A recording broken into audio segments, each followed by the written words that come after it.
ওম শান্তি। এটা খুব আশ্চর্যের বিষয় যে আজ একদিকে লোকে পরমাত্মাকে মাতা পিতা ও পতিতপাবন বলে মানে, আর অন্যদিকে বলে পরমাত্মা সর্বব্যাপী, অর্থাৎ পায়ের নিচের পাথর, কাঁকর প্রভৃতি এবং সাপ, বিচ্ছা, কীট, পতঙ্গ, বরাহ অর্থাৎ শূকর, কুমির, চোর, ডাকাত ইত্যাদি সব কিছুর মধ্যে রয়েছে। আবার এও বলে যে সব মানুষের মধ্যেই ভগবান রয়েছে।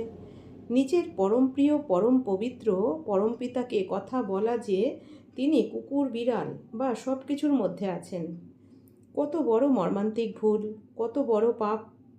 যদি পরমপিতা পরমাত্মা সর্বব্যাপী হন, তাহলে তার শিবলিঙ্গের রূপের পূজা কেন হয়? যদি তিনি যত্রতত্র সর্বত্রই হবেন, তাহলে দিব্য জন্ম কীভাবে নেবেন? মানুষ তার অবতরণের জন্য তাকে ডাকেই বা কেন?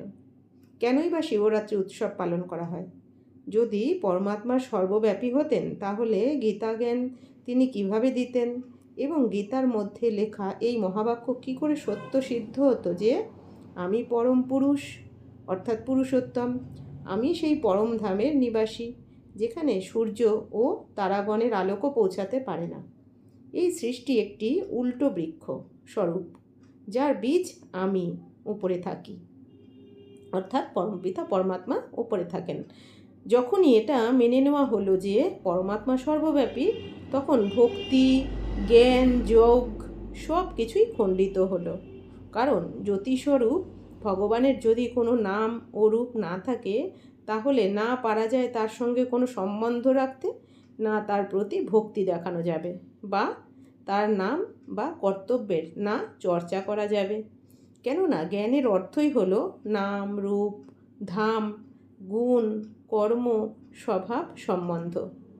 অতএব পরমাত্মা সর্বব্যাপী মানলে মানুষ মনমনা ভব আর মামেকম শরণম ব্রজ এই ঈশ্বর আজ্ঞার পথে চলতে পারে না, অর্থাৎ বুদ্ধিতে এক জ্যোতিস্বরূপ পরমাত্মার স্মৃতি ধারণ করতে পারে না, এবং তার সাথে স্নেহের সম্বন্ধও জুড়তে পারে না। তাই মানুষের মন দিশেহারা হয়ে ঘুরতে থাকে।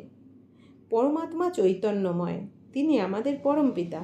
পিতা কখনো সর্বব্যাপী নয়, অর্থাৎ সবার মধ্যে থাকতে পারে না।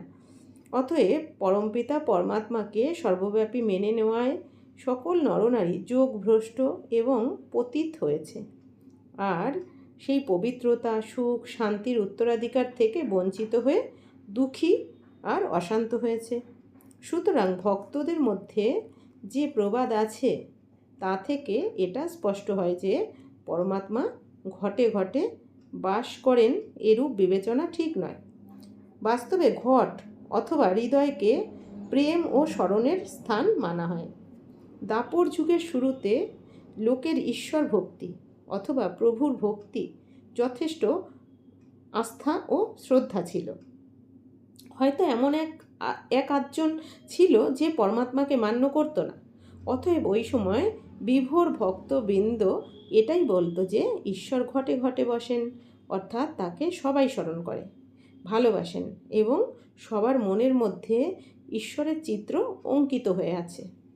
এই শব্দগুলোর অর্থ স্বয়ং ঈশ্বরই সবার হৃদয়ে বাস করেন, এরূপ মনে করা সম্পূর্ণ ভুল। ওম শান্তি।